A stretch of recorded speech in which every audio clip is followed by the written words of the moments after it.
Hello, rec coaches, and welcome to the 2025 fall season. It's good to be back. We're excited after a long, hot summer. Looks like the weather is finally going to start cooling down for us for the fall season, so we're getting excited. This is just a reminder that rec games do not start until after Labor Day. So while we're sending you guys this meeting now, just understand that U4s and U5s, you guys don't start till the 4th of September, and the rest of everybody else, so 6s through middle school, you guys don't start until that Saturday, which is September 6th. So yes, we have the next weekend off, and we start the following weekend. Welcome. Thank you guys. You guys are the big reason why we are able to host this program. Without volunteers, there's no chance in this world that we would be able to accommodate all of the kids that we have. And we do have about 1,000 kids again this season, which is right about where we should be. And we're pretty pumped for the upcoming season. So a couple notes for you guys on people. So new faces who are coming into the program, and even for the old faces, just as a reminder. So my name is Ryan. I'm the general manager. I'm the one who kind of runs and dictates all the things that happen within this program. Behind the scenes, you don't see, and maybe you don't know. So we've got Ramses, who works within the boys program, who's the one who puts all your schedules or all your rosters together, who communicates with you guys there. You've got Mark Halberg on the girls side. And then we've got Mark Ashworth, who is our registrar, who deals mostly with you guys as coaches and getting your background checks, your clearances done, all of that. The other person who's new to this year, the one that I stepped away from, is the middle school side, and Danny has stepped into that role. And the reason being is I just want more oversight on all of the activity that's happening, and I can kind of handle more things without overloading my own plate. The two other people, one you'll see on this call is Nick Gumpert. He's our program coordinator, social media. He works within our competitive program as well. He'll touch on some things on the second half of this. The big one is our rec coordinator, who's out at the fields. Her name is Brianna Gumpert. Nick's wife. She is our on-site everyday coordinator, and she works with our volunteers. She helps dictate things out the fields if I'm not there, and she's going to be your eyes and ears on the weekend. Then the last person who's been here for quite a few years is Jerry Becerra. He is kind of our handyman. He's our do-it-all, fix-it-all kind of guy. You're going to see him mostly out on the golf cart on the weekends, helping fix nets, taking people to and from places, and then just making sure that the general safety of our club on the weekends is there. So that's our staff in a nutshell. Yes, I don't have them all on here, but I think at the end of the day, it's nice to be able to know who's working with who.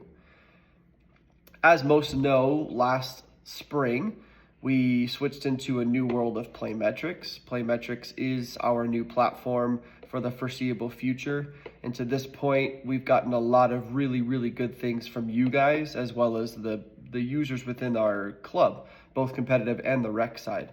For the new coaches coming in, you'll have noticed that Playmetrics is where you registered your kids. Biggest advice I'm going to give all of you as coaches is to make sure that you guys go and download the Playmetrics app. Why the Playmetrics app? The Playmetrics app is going to be your one-stop shop for all of the tools that you're going to need for the season. Meaning your schedule is going to be there.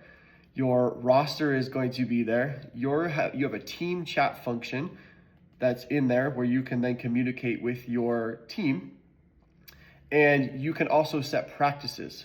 So some of this I went through in an email last week with you all, but I wanted to go through that. So I want to make sure you guys understand that it has schedules, it has your communication piece, it has your rosters, and you can add your practices. If you don't know how to do that, go back into the email I sent last week. It has just kind of a small tidbit of how you do that.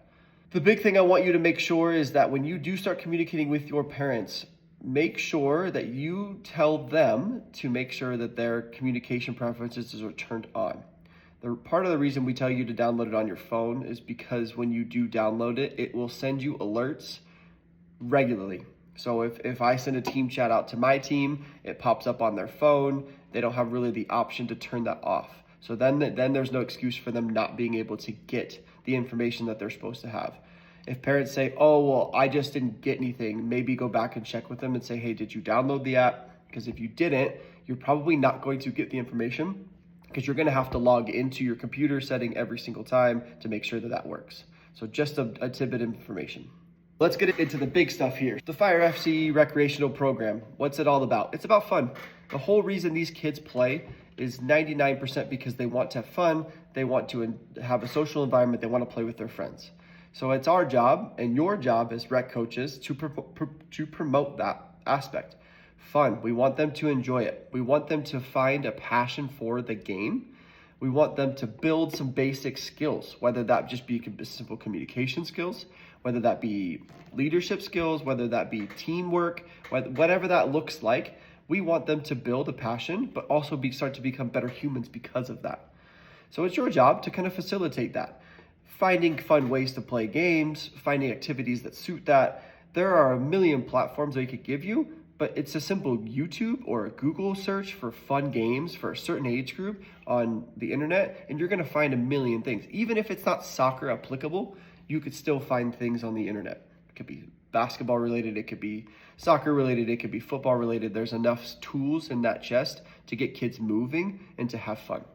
I think when we get to the weekends with the games, I do want to make it a point that all players are getting the chance to play. Even if you don't feel like that player deserves it or hasn't participated enough in all of the practices, the whole point of this is we want kids to be acclimated and we want kids to learn. And the best way to learn is through those games. So make it a point to make sure that those kids are playing equal amounts of time throughout those games. Second part of this is these tedious background checks, Safe Sport, the heads up through CSA. Luckily for us, it seems like things are becoming more streamlined. Mark Ashworth is doing a really, really good job behind the scenes of making sure that you guys are up to date on these. And it seems like CSA has done a better job of keeping you guys updated on what needs to be done.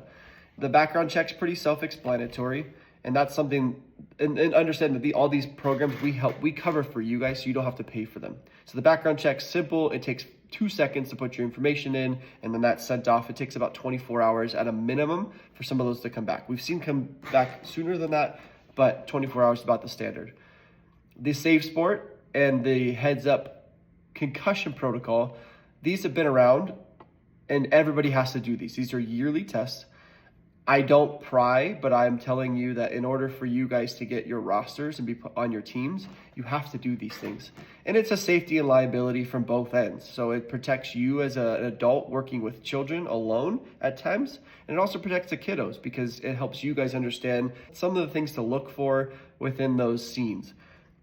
The concussion one is such a big topic now. That's why you guys are taking that. It's probably the worst of those tests to take. It seems boring, but I think you guys can always learn something within those platforms too that you might not have known before, and you can take with you wherever you go. At the end of the day, these are mandatory things that we have to get them done. We're mandated by the state, but I also think it's an important piece for you guys to understand too.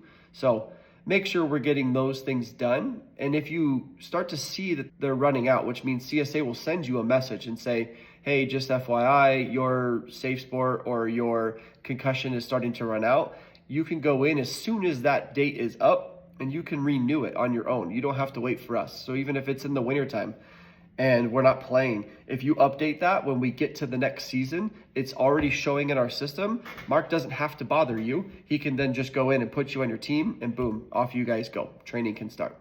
So we appreciate you guys doing them. Please do them. As far as the recreational rules and the curriculums, you guys can find this on the website.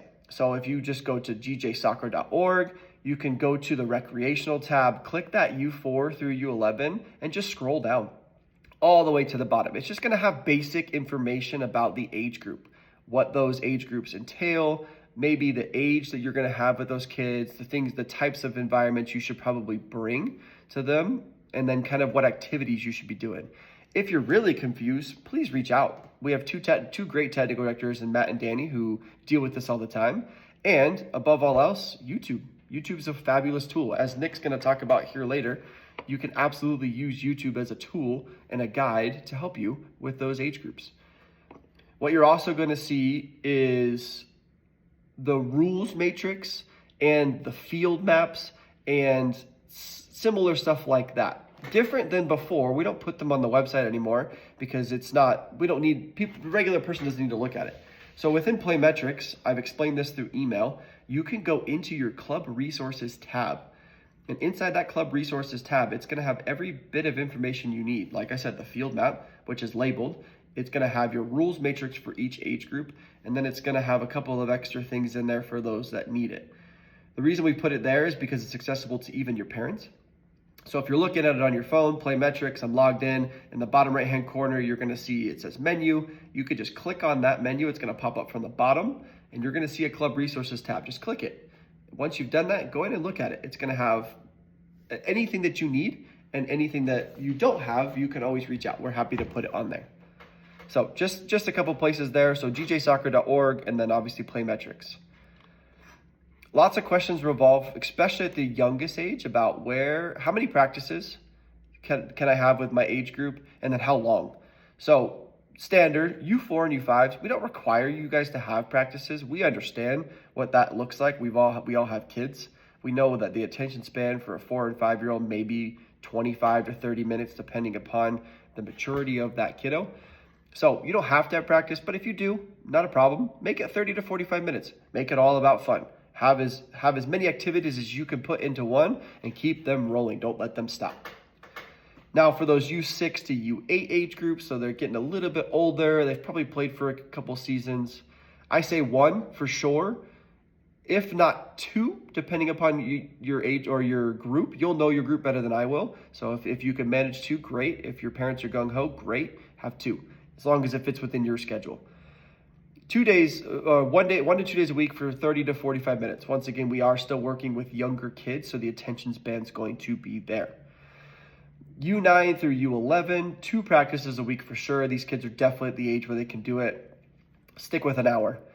The hour is just going to make sure that you guys are getting through all of your activities perfectly fine, but it's also the perfect time frame for those kiddos. Now for middle school, 2 practices a week. I'm going to tell you an hour to an hour and a half. Those kids are in middle school. They full well know what to expect. They should be good. Now, just a reminder, for these practices for you guys, you're the volunteer coach, and you've stepped up to do this. So you have the ability to plan your own days and times around your schedule.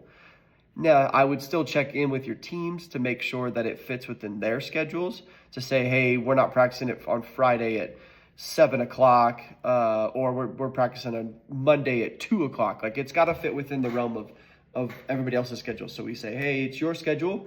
Try to plan for 5:30 or later. The days and times are up to you, but it's good to communicate with your families to make sure you're going to get people at training sessions. Couple other things revolving around that is the field usage. Everybody understands that Candy View is where our games are at, and also people want to practice at Candy View because it seems like the most accessible space. The problem that we have at Candy View is it has become populated, and it's not by anybody's fault. It's just our community is growing, our youth sports system is growing. So this season, the fall season at Candy View, what will happen is the football fields will be occupied by football teams. It's not to say that it's every day, but that's who rents that space from Monday through Friday. Over on the south soccer fields number 1, number 4, number 5, number 7, and number 8, those are occupied by our Fire FC competitive teams.